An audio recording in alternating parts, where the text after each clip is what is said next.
pretty good as well. But, I looked up the top 10, and I'm not going to read them all because, it's just inches. The top 10 worst recorded single event snowstorms in Boston history. Let's see, how far back? What's the oldest one here? The oldest one is, I thought they had 69, 78, 2008.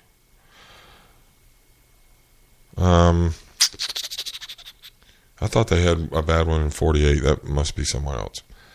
But anyway, the oldest is 58. 1958, that's the number 8 on the list for worst. It was 19.4 inches in 1958, February 16th and 17th. February snow. There's 2 March snows on here. The number 7th, or the number 7th worst snow was March 3rd through the 5th, 1960, 19.8 inches. Let's see, and then there's another one in March. Actually, this one is, into April. This is the 4th worst snowstorm in Boston history was March 31st through April 1st. 1997, they got 25.4 inches in a single snow event. That's over 2 feet, y'all. And, it's 24 inches, 12 inches, 12, 24. That's over 2 feet of snow. And then, let's see, the worst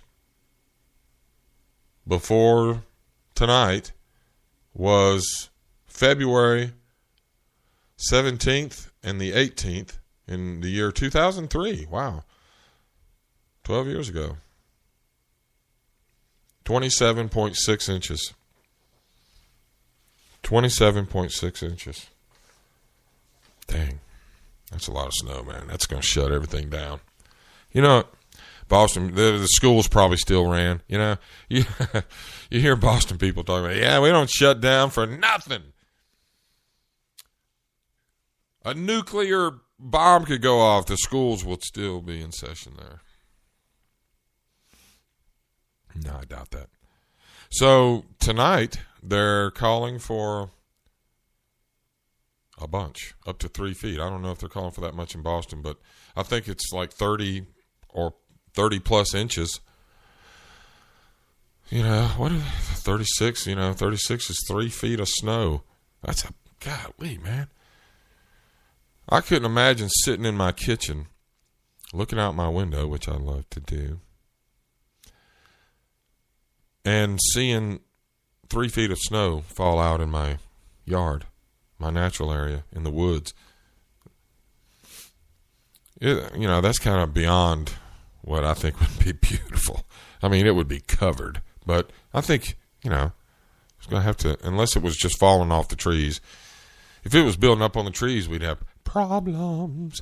That's our big problem in Greensboro anyway, isn't it? Greensboro and Reidsville and all these areas is ice. Ice, yes. Ice is bad. All the power lines. I wish, golly, and it would be too much to do, but I wish they'd put all the power lines underground. It'd be a much prettier landscape, too, Don't you think? I do. But, I'm hoping we'll get a decent snow this year. Maybe a couple. We got all of February. We got March. It's going to happen, I think. Hey, look, we're going to take a quick break here. We're only going to take one for the whole 30 minutes. We'll do it now. We'll come back and we'll finish up. I got topics. So stick around. We'll be right back. Thanks, y'all.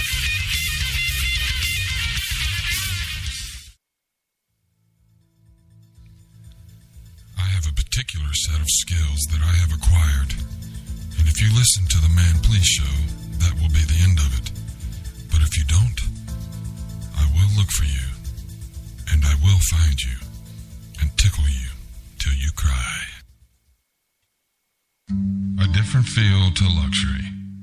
A powerful combination of dependability and elegance. The definition to an attractive personality on a car. Audi Quattro, engineered and designed to complete the conquest of high success. Get ready to perform at the high-end lifestyle you worked so hard to achieve. Audi Quattro, a permanent four-wheel drive to be envied.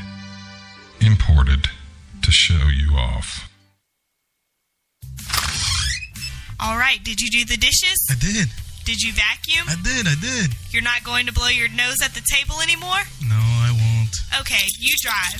All right, let's go. And don't embarrass me by yelling yippee when we get there. Okay. Sarah's Kebab Shop. Treat yourself to a menu that includes a wide range of food options from beef or chicken kebabs to one of the tastiest burgers in town. Hot and cold subs and Greensboro's best gyros. Sarah's Kebab Shop. Dine in, take out, or delivery. Located at 5553 West Market Street in Greensboro, right beside the DMV. And call them at 336-355-9260. Sarah's Kebab Shop. Reward yourself. Yippee!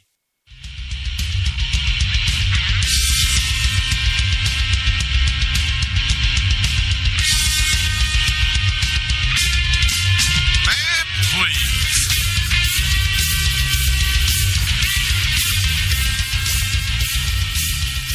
All right, man, please. Oh, man, please. That's what I say about these. I have the luxury, I guess, the privilege, the good fortune, whatever you would say, to be able to work out of my home. And so I get, I see what's on TV during the day. I know I don't spend my time in front of the tube that you know of. But, I see some of the shows, and I enjoy watching, but there's so many of them. I enjoy watching Judge Judy. This woman really helps me. I feel like I'm speaking through her sometimes when she's talking to some of these knuckleheads that come in here and either have some ridiculous, lame defense or excuse, for not doing something or not paying back money or, some ridiculous behavior. They're always blaming other people. And, these judges, and there's a bunch of these shows on, right? There's People's Court, Judge Judy. There's now there's Paternity Court. There's all kind of them. It's Divorce Court. But the one I enjoy the most is Judge Judy because I find her to be the most credible. I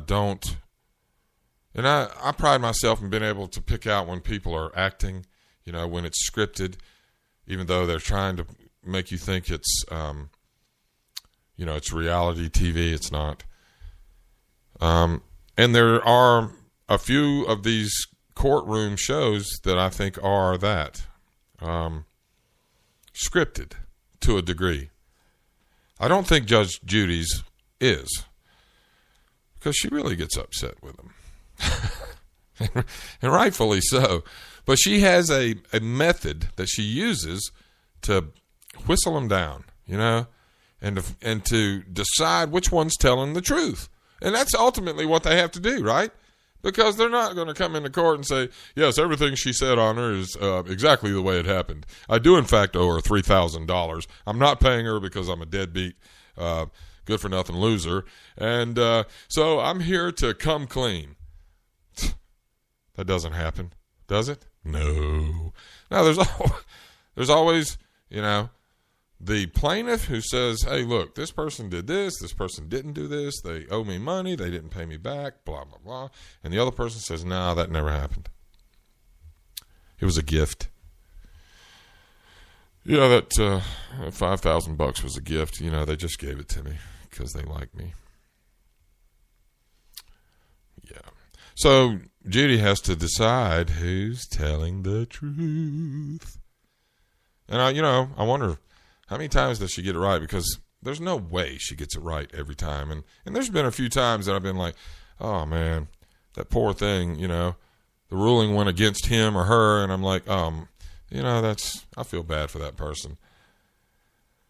And so I was wondering, how do they know? They really don't. I mean, yeah, I know they have experience, and they've spent 40 years, Judy has, looking at people and watching people lie and watching them tell the truth and looking at all the different emotions.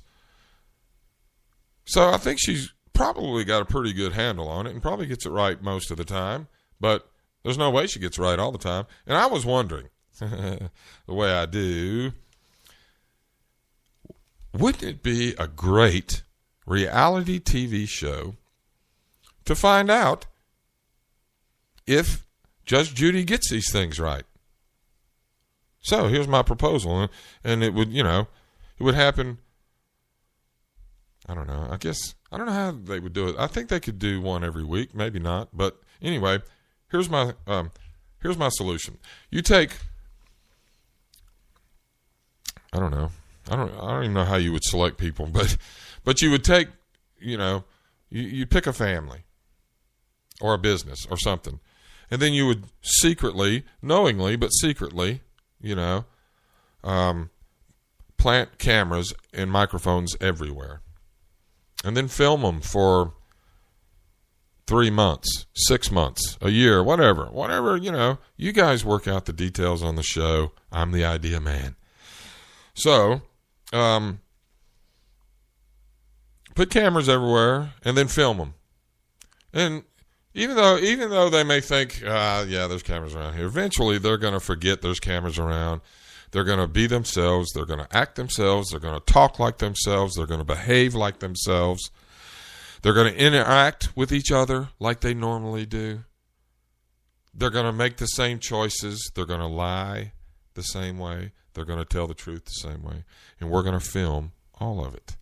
We're going to film every disagreement. We're going to film every episode, everything that goes on. We're going to film it. And then, one of them files a case against the other one. Maybe do roommates. I think that would be the best way to go about it. Like a frat house or something. You'd have a lot of drama then. And and then have one sue the other, okay, about some incident that happened. Okay? So the judge has not seen the footage that we have seen for the last, 6 weeks, 3 months, 6 months, whatever, that we've watched or that we filmed. We're not going to watch it, but we filmed it. Yeah, so you film it, and then the show is the actual court thing. And then the judge will be presented the case. Then the judge will, start questioning the plaintiff and the defendant. And then, just like Judge Judy does, make the choice, and then make a ruling. And then we get to go back and see who was telling the truth. The plaintiff said it was this way. This is what happened. Well, the defendant said it happened this way. Well, let's go back to that incident. So you find the incident, and you go back, and all the cameras are filming it, and you're recording it. And that's how you find out. Because, we'll know who's telling the truth and who ain't, right? Yes, we would. Wouldn't it be a blast? Gosh, I'm running out of time. I got 15 seconds. Look, y'all, thanks for listening. We're going to do this every Wednesday, every Monday from 6 to 6:30. Thank y'all for listening. We're going to have new and fresh things. You guys call in.